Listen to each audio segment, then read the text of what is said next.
Hello everyone, here we are discussing chemical bonding. In the last videos already we have discussed the ionic bond. Now in this video we will discuss covalent bond. What is a covalent bond? If the bond formed by sharing of a pair of electrons, then that bond we can call covalent bond. Here the sharing of electrons may be 1 electron pair, 2 electron pair or 3 electron pairs. Then respectively it will form single bond, double bond and triple covalent bonds. So that we will discuss here. The covalent bond, the bond formed between two atoms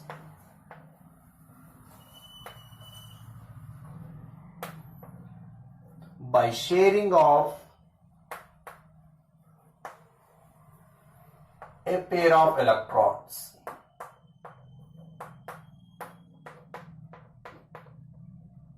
By sharing of a pair of electrons.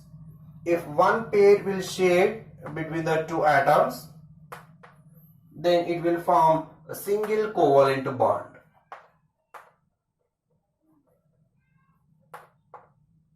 If only one electron pair share. Sometimes it may share two pairs also. If two electron pairs share between the two atoms, then it will form a double covalent bond. It will form then a double bond. It is kind of multiple bond. If three electron pairs shared between the two atoms, then it will form triple bond. So means when more than one electron pair shared between the two atoms, then in that case it will form multiple bonds. Generally single covalent bond in case of hydrogen we can observe.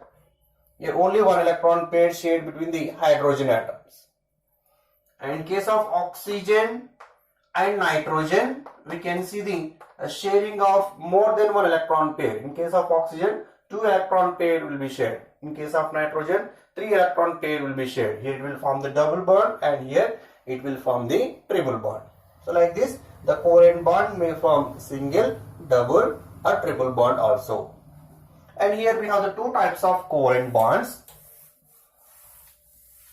That is the types of covalent bonds. We have two types of covalent bonds.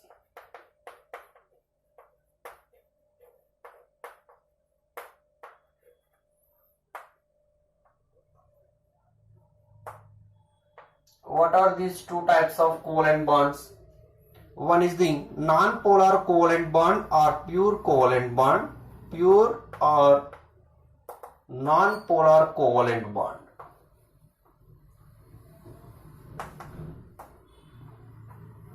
And the second one is polar covalent bond.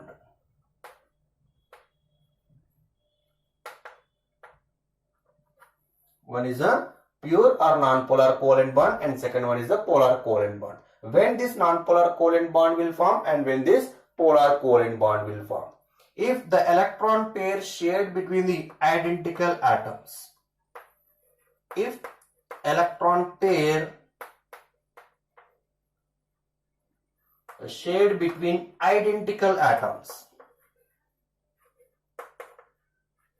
then it will form non-polar covalent bond. That is the pure covalent bond, like the bond between hydrogen and hydrogen, like the bond between oxygen oxygen, two identical atoms, the bond between the nitrogen nitrogen, and some other molecules. Like in P4 is a tetrahedral geometry, you can see the bond between phosphorus phosphorus phosphorus, and in S8 or in fluorine, in chlorine, in bromine, iodine. So here everywhere you can see the non-polar covalent bond. Then polar covalent bond, generally this will form between the two dissimilar atoms, between the different atoms. If the electron pair shared between the different atoms, electron pair shared between two different atoms.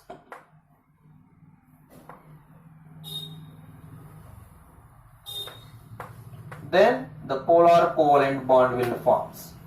Polar means a kind of the positive negative charge will develop in the molecule. Means if the two atoms are having different electronegativity, then a kind of polarity develops in that molecule. Then we can say they are the polar covalent bond. Like a bond between hydrogen and chlorine. Here hydrogen is less electronegative, chlorine is a more electronegative. So a kind of polarity will develop in this bond. So this is a polar covalent bond, always formed between the dissimilar atoms, different atoms.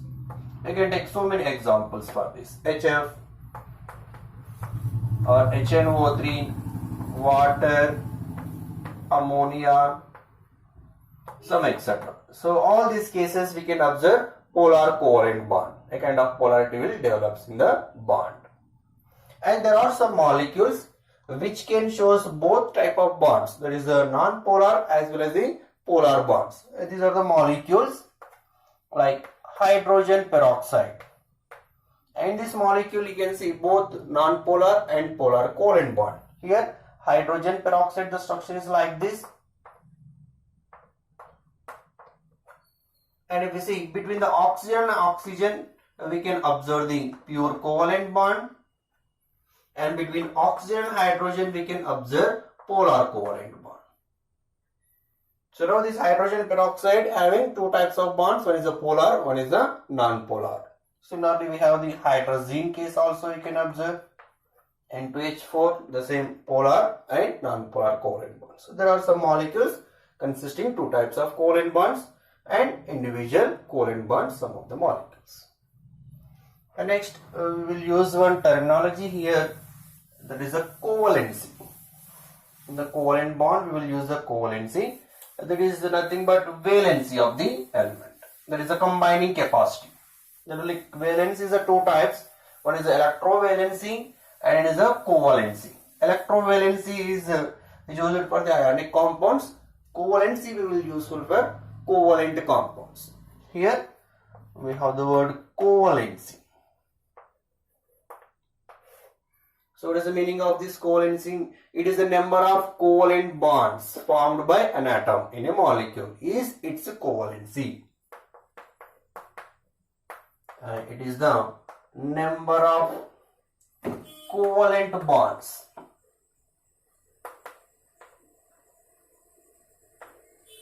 formed by an atom.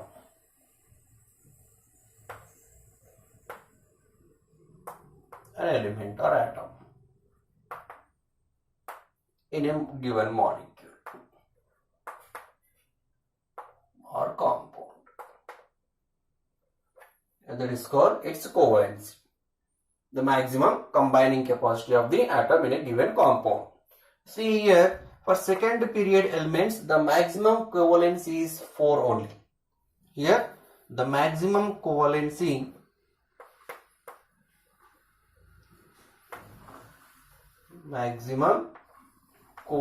for second period elements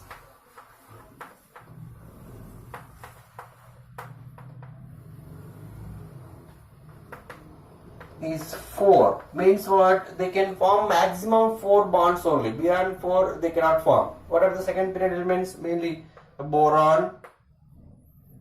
Boron here it can form like boron trifluoride. In this case the covalency is 3. Boron can form 3 bonds with the fluorine. But apart from this, boron can also form 4 bonds in this molecule, Bf4 minus. So in this molecule the covalency of the boron is 4. So beyond that it cannot form. Similarly for carbon, here the maximum covalency for carbon is 4. For example, if I take methane, in this molecule the covalency is 4. If I take nitrogen, nitrogen can form the molecule like NH3, ammonia. Here the maximum covalency is 3 and nitrogen can form NH4 plus. Here the covalency is 4. Beyond that it cannot form. Maximum it can form 4 bonds only. Similarly oxygen. In water molecule if you see, it forms 2 bonds with hydrogen, covalency is 2, and in H3O plus it will form 3 bonds. So in case of oxygen the maximum covalency is 3. It cannot form the 4 bonds. And case of fluorine, take the example for HF, here the covalence is 1. So fluorine, the maximum covalence is 1 only. For other maximum is 4, but fluorine case it is 1. Why they will form only maximum 4 bonds? Why? Because they cannot expand their octet. If you see the second period elements, the electronic configuration is 2s and 2p. 2s, 2p means the total electrons available is 8 electrons we can accommodate with this 2s and 2p orbitals. So 8 electrons can form total 4 bonds only. Each bond contains 2 electrons. So maximum we can accommodate in the valence shell 8 electrons. 8 electrons nothing but 4 bonds. Beyond that it is not possible. Why? Because we cannot expand the octet. Cannot expand octet. Why? There is no availability of d orbitals in case of second period elements. So this is due to absence of d orbitals.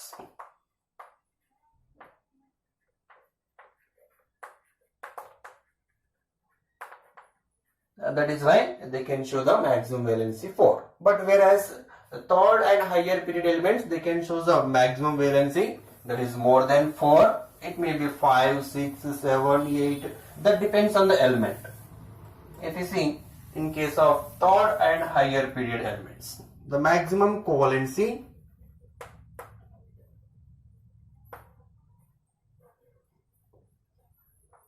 for third and higher period elements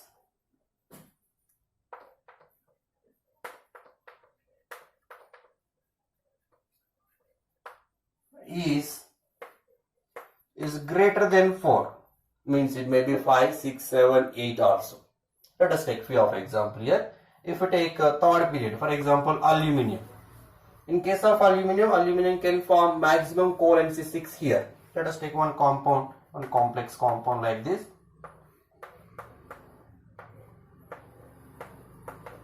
See here the covalency of aluminum is 6. Now the aluminum is surrounded with 6 water molecule with coordinate bond. So here the maximum covalency is 6.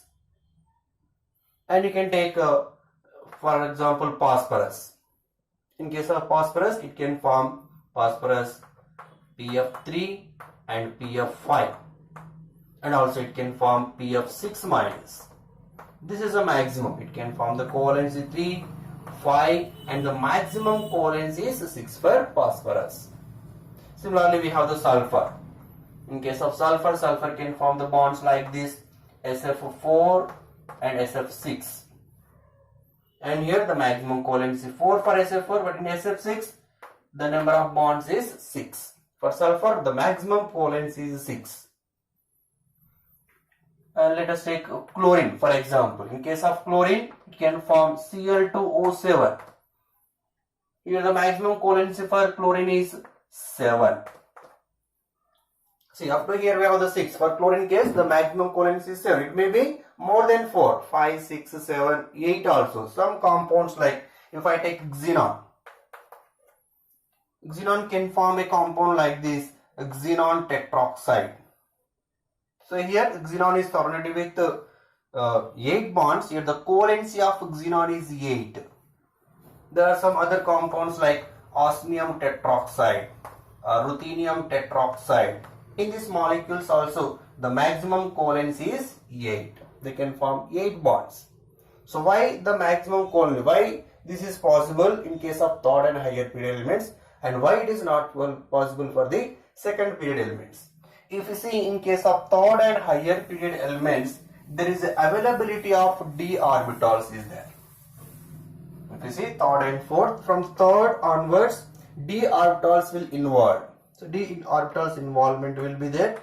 For example, if you take third period, we have the 3s, 3p and 3d orbitals also available. So now we can accommodate total how many? 18 electrons we can accommodate. 10 in the d subshell, 6 in the p subshell and 2 in the s subshell. Total 18 electrons can accommodate. Means we can form almost 9 bonds. So here we can expand the octet. So here expanded octet is possible. Due to the expanded octet, the covalence will be expanded. It will be on the 4 in case of third and higher period elements. And based on this concept, we will have sometimes basic questions, and there are the questions like this. Here PCl5 exists but not NCl5. Why? This is a basic question. Why PCl5 exists and but not NCl5? Why? Because PCl5 can expand its octet. It can form 5 bonds. But whereas nitrogen, there is no availability of d orbitals. So the maximum electrons 8 only. It cannot expand its octet. So it cannot form 5 bonds. It can form maximum 4 bonds only. So here PCl5 can expand octet.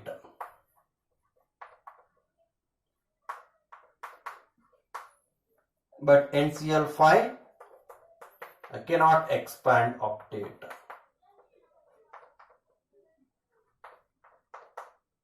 Why? Due to absence of d orbitals.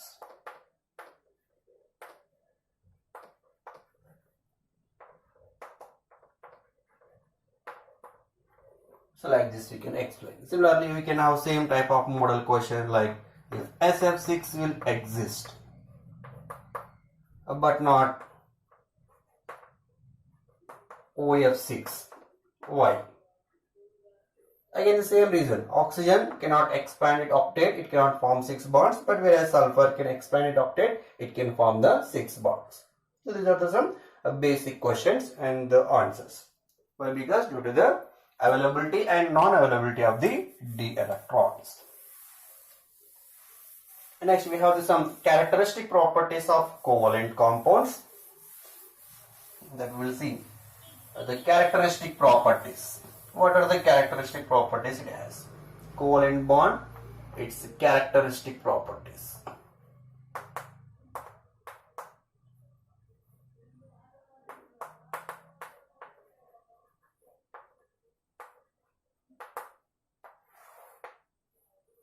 And the first one is covalent bond is a directional in nature. As we know that non-ionic bond is a non-directional in nature, but covalent bond generally will forms according to the orientation of orbitals. So these are directional in nature.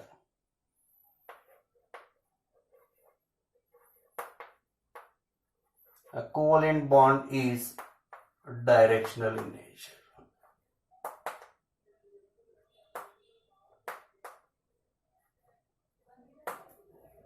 And second one, as we know that ionic compound generally due to the strong interactions they exist as solids, but whereas covalent compounds can exist as a solid, liquid and gas also, and these can be exist as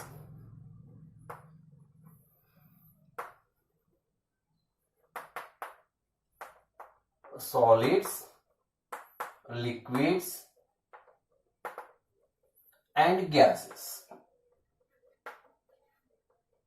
Exist as solid, liquid and gas. But here the solids compared to the ionic compounds, they are not that much hot, they are little softer in nature. So due to the softer in nature, a weaker bond, their melting and boiling points are little bit lesser compared to the ionic compound. The melting and boiling point are less compared to ionic compound. But there are some exceptions. There are some compounds, even though they are having covalent bond, they shows more melting and boiling points compared to the ionic compounds. So where this is in case of covalent network solids. There is exception with this. Exception in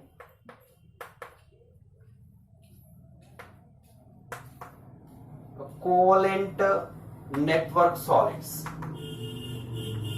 So they will form the network covalent bonds.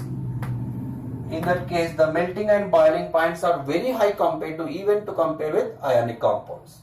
So they are like a diamond. In case of diamond, it almost 3000 degrees Celsius will be there for boiling point, melting points of the diamond, and silicon carbide and beryllium nitride. These are the some etc. comes under covalent network solids, and their melting and boiling points are very high. And the fourth property, generally ionic compounds are good electrical conductors in case of aqueous solution, but here covalent compounds non-conductors. These compounds are non-conductors. Again, here some exception with respect to their conductance. Exception for graphite. Here graphite is a good conductor. Even though most of the covalent compounds are non-conductor, but graphite is good conductor. The conductance is due to the layered structure of graphite. Due to layered structure.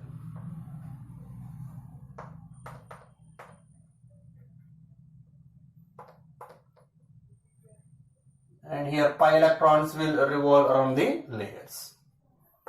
And apart from this graphite, there are some compounds, polar compounds like HCl, HNO3, H2SO4. These also will show the conductance in the aqueous medium, that is due to the self-ionization. So these also will show the conductance that is due to self-ionization. And they will form free ions, and those free ions are responsible for the conductance. They will form some free ions. So these are some exceptions in case of conductance of covalent compounds. And like some other characteristic properties here. Generally, these covalent compounds are more soluble in non-polar solvents. Generally, ionic compounds soluble in polar compounds, but covalent compounds are more soluble in non-polar solvents. And these are more soluble in non-polar compounds, like dissolves like non-polar solvents. So most of the organic compounds comes under polar covalent compounds. So most the organic compound will dissolve in non-polar solvents like benzene, carbon disulfide, and carbon tetrachloride, ether, some etc. So these are the some non-polar solvents. And as we know that ionic compounds are more reactive in the aqueous solution, but the reactivity of covalent compounds little slower. The relative reactivity of covalent compounds is low.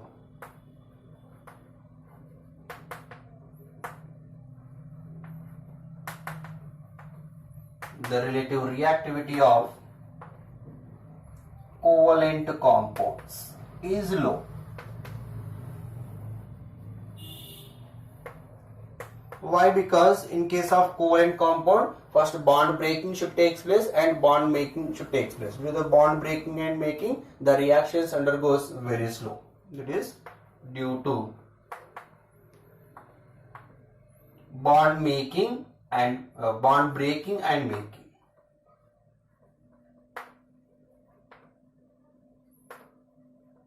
So that is why this covalent compounds undergoes the reaction very low. And as we know that covalent compounds are directional in nature, due to the directional nature, they can show space isomerism. They may show space isomerism, nothing but isomerism. They will show the isomerism.